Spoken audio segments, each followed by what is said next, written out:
discussion in your groups. We're here in John chapter 11. We're talking about raising Lazarus from the dead. This is St. John at his very best, probably chapter 11. If you don't like chapter 11, you're just not going to like John. And that's, a pity for you. Probably surpassed only by chapter 20, when Jesus, his own resurrection takes place. But John is really keen on the death of Lazarus and then Jesus raising Lazarus from the dead.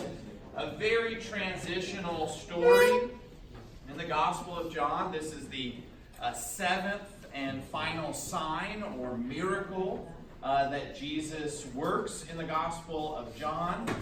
So we've gotten to his last and his greatest miracle when he raises Lazarus from the dead.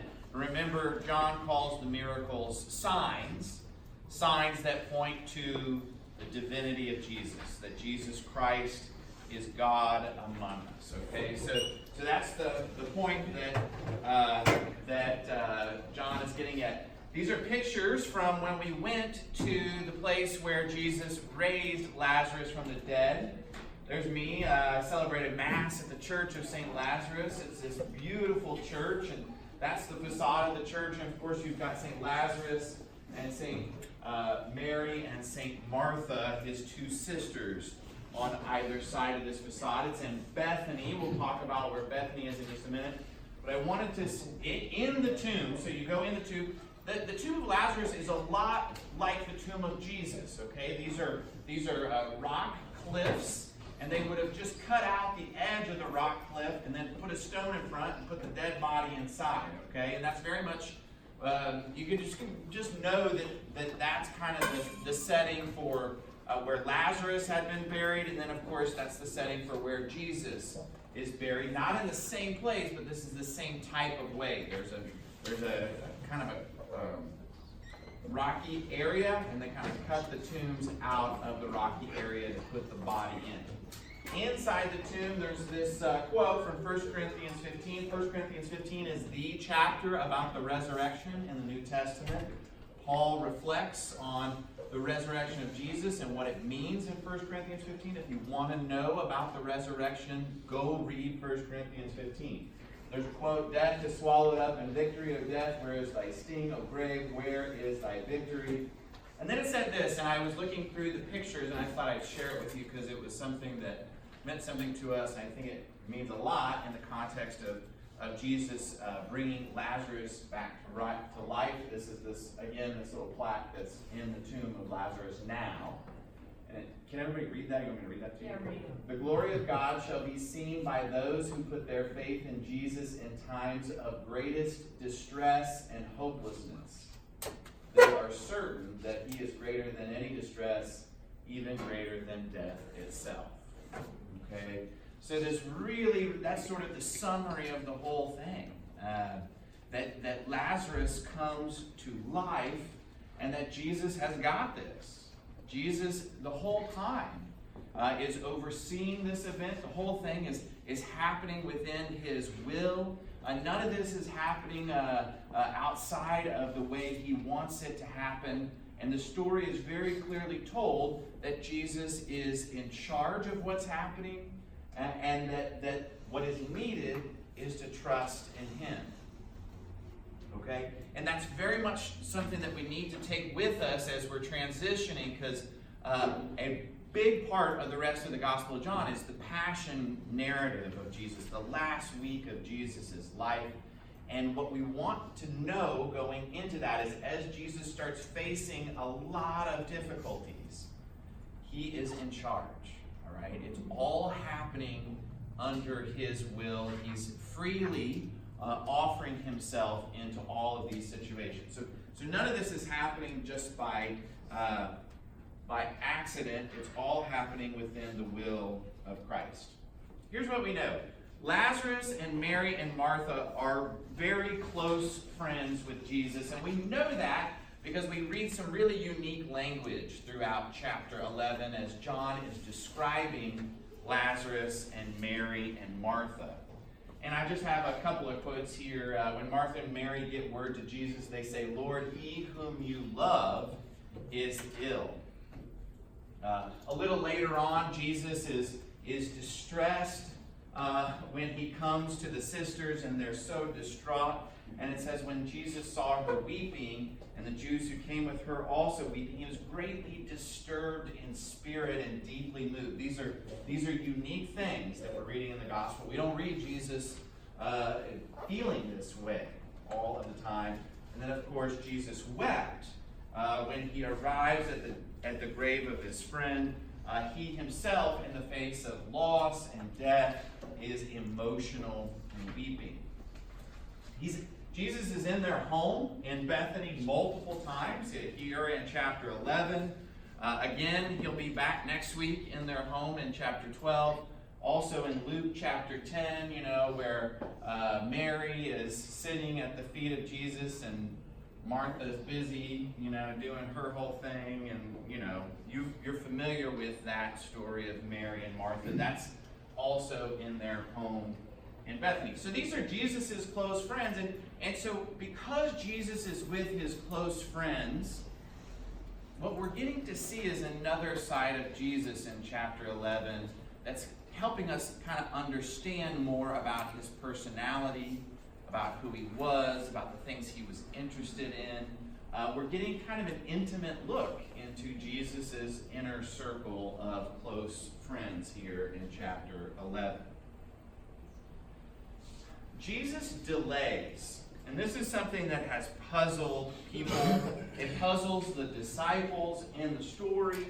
It's puzzled people. Why does he allow his friend to die when he could have gone a couple days earlier? What was he so busy doing that he couldn't take his things and go? He hears Lazarus is sick, and then John tells us, and Jesus says, well, I'm going to wait for 2 more days before I go do anything about it. Why? First thing that we need to know is that Bethany is close to Jerusalem, and this is the last time Jesus is going to travel. All right? When he goes to Bethany, he ain't going back home. All right? So that's a big decision for him. He knows that things are getting heated. Remember, we've been reading the escalation over the chapters between he and the Pharisees, and he knows that things are coming into their final stages. All right? When he goes to Bethany, and I'll just show you the map real quick, and then we'll flip back. But Bethany is just on the other side of the Mount of Olives from the city of Jerusalem, okay, less than 2 miles away.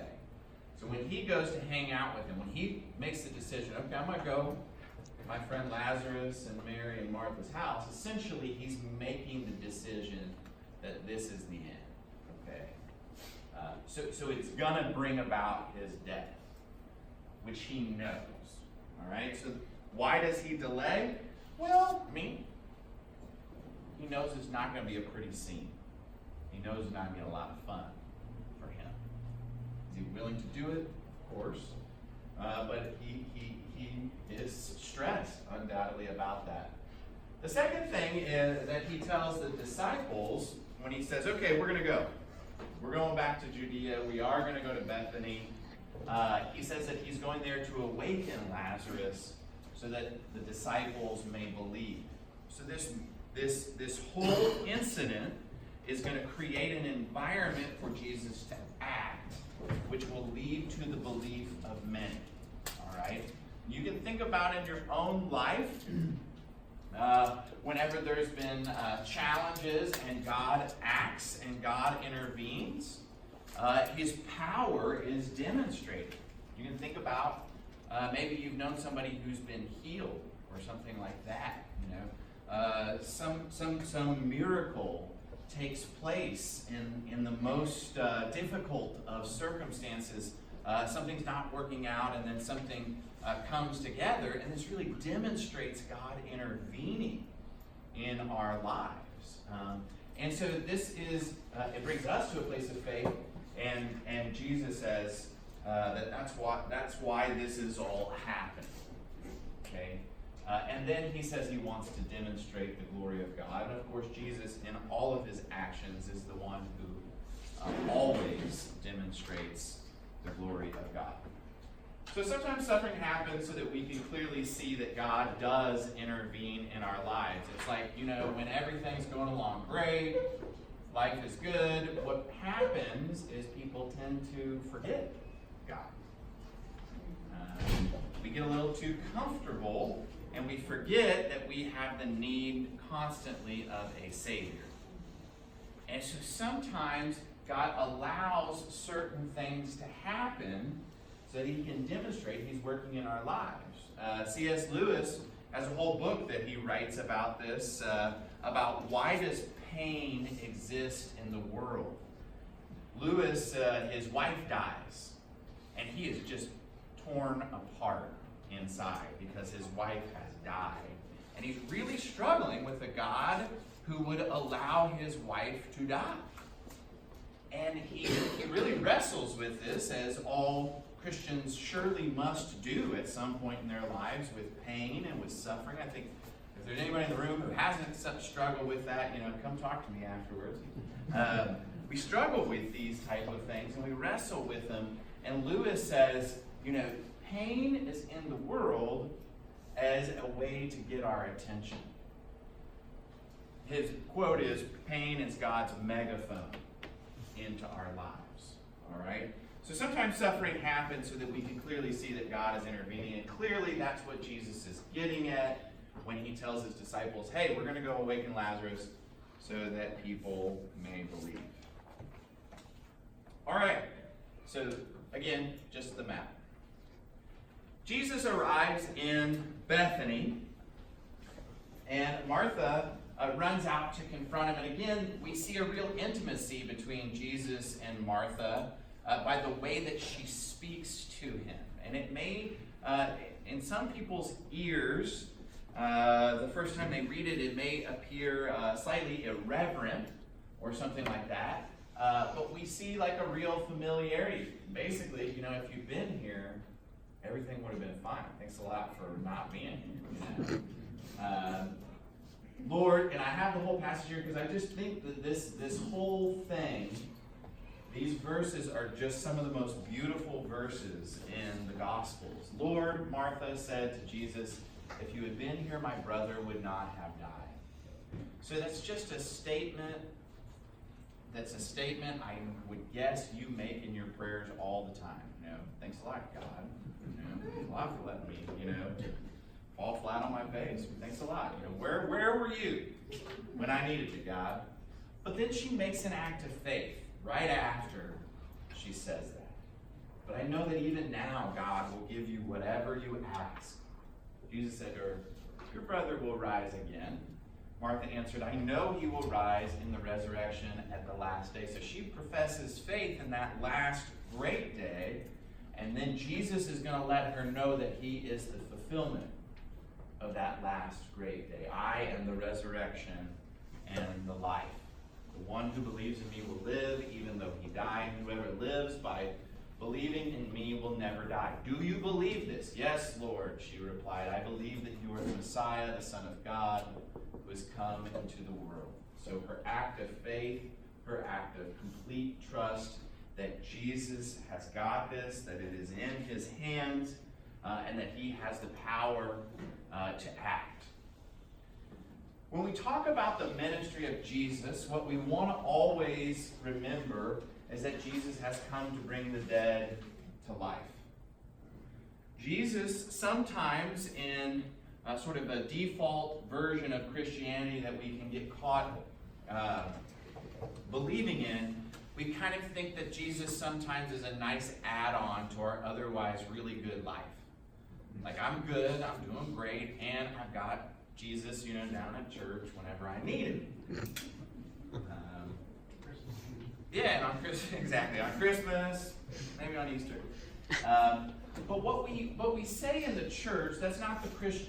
The Christian doesn't say Jesus has come to make nice people nicer. That's not in any of the hymns of the church or any of the church fathers. It's not in the New Testament. Jesus Christ comes to make nice people nicer. What he does is he comes to make dead people alive. People who are dead because of their sins and their trespasses, who are caught in the death of sin, the death of selfishness, the death of becoming smaller through selfishness. Christ comes to bring us out of that way of life into a life where we live in communion with God and with each other. Right? So the opposite of that is the way of sin. Sin isolates us from God, and it isolates us from one another. Sin is always making the human person smaller and less than themselves. And so the Christ has come to bring about communion with God and with all of the other living things. In the raising of Lazarus, what we see is just a little sample, which will be fully demonstrated in a few chapters down the road, once and for all, in Jesus' own death and resurrection. Jesus here is giving us a taste of the fact that he has the power over life and death. Sometimes this raising of Lazarus is called sort of the gospel within the gospel. And the reason for that is God comes, right? God, Jesus Christ and the person of God comes among them. He comes because he loves them. He weeps at their death and their smallness, and then he comes to bring them to life. Right? So all of the elements of God's work in human history can be seen just in his work in this one chapter. Right? Everybody follow me on that? Okay. Jesus wept. The shortest verse in the Bible, John 11:35. That's a great Bible trivia thing. If you're ever playing Bible trivia and do real well, John 11:35. Jesus wept. Shortest verse in the Bible. It's the shortest verse, but it is dense with meaning, and it reveals again, this is this chapter of intimacy where we get a look into Jesus' emotions. And it shows us that Jesus in his life experiences the full range of human emotions. Something very important. Jesus is not a robot. Jesus is not almost one of us. He's fully one of us. He's as we say in every Orthodox description of Jesus is always that he is both fully God and fully man. All right, true God and true man. You can't ever have an understanding of Jesus where he's not true God and true man. Okay, and that one was fought out over many centuries in the life of the church. But what we see is Jesus arrives at the grave of his friend, and he's emotional. And what we see in this, as God experiences God on earth, our God in the person of Jesus Christ, he blesses these emotions that we have. And there's what we learn from this is that there's nothing wrong with experiencing the emotions of life. That this is a normal and appropriate and healthy response to what's happening in this context. There's all kinds of sort of ancient philosophies that are still kind of out there where we somehow think we shouldn't show our emotions. We should suppress the things that we feel, and this is still pretty much in our culture in a lot of subtle ways. But what we see in chapter 11 is that Jesus experienced real emotions. He's a real person. He has a genuine sense of sadness and loss at the death of his friend, and he weeps. And what that teaches us is that when we experience some emotion, this is God-given. We don't ever read that Jesus laughs. We don't read that he smiles. But verses like John 11:35 reassure us that Jesus was in fact fully human, and he shared all of life's ups and downs in the same way that we do. As I said, it's the seventh and final sign. Lazarus is 4 days in the tomb. He's stinky already. They didn't embalm in ancient Jewish culture. They would wash the body and wrap it up and put it in the tomb. And because they believe in the resurrection on the last day. So Jesus stands at the tomb of his friend. He first prays a prayer of thanksgiving. I thank you, Father, that you have heard me. We see Jesus in the midst of tragedy and in the midst of weeping, stopping to say a prayer of thanksgiving. Right? It reminds us of that admonition, give thanks at all times and in all places and in all situations. Right? Why? Because Jesus is Lord. Jesus calls him by name, Lazarus, in a loud voice, come out.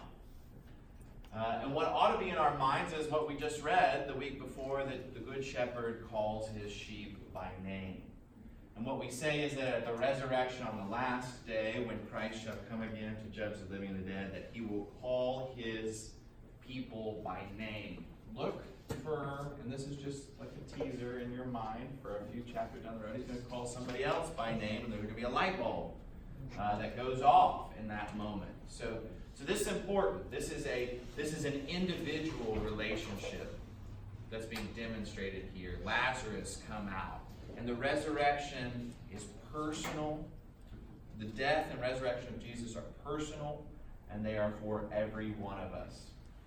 C.S. Lewis has this whole thing. He says that, if you were the only person ever created, God would have done no less than what he did in the person of Jesus Christ. So it's intensely personal, the death and resurrection of Jesus Christ. And again, this is a foretaste, just a little bit, of what will be experienced a few chapters down the road. The last thing, they start freaking out when Lazarus is raised from the dead. The ruling elite freak out. The regular people that are there believe.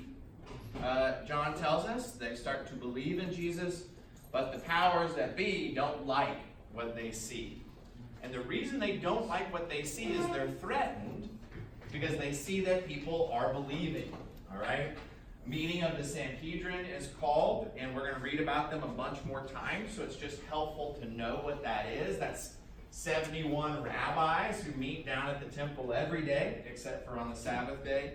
And they're kind of a supreme court, if you will, for Jerusalem. All the little towns have smaller kind of Sanhedrins, but the great Sanhedrin is in Jerusalem. And they're kind of a supreme court, and they decide Jesus must die. So Jesus' death is because everyone will believe in him, and everyone will believe in him because he raised Lazarus from the dead.